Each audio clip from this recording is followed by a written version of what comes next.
ভাত বা রুটির সাথে জমে যাবে এই রেসিপিটি। প্রথমে মসুরির ডাল, কেটে রাখা আলু ও লাউ, রসুন, পেঁয়াজ, কাঁচামরিচ, লবণ, হলুদ ও ধনিয়ার গুঁড়া এবং পরিমাণ মতো পানি দিয়ে ঢেকে দিব।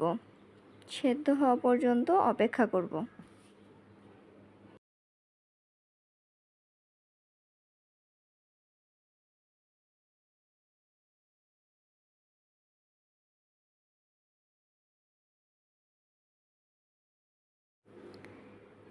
সেদ্ধ হয়ে গেলে নামিয়ে নিয়ে কড়াইতে তেল, কালো জিরা, রসুন ও পেঁয়াজ কুচি দিয়ে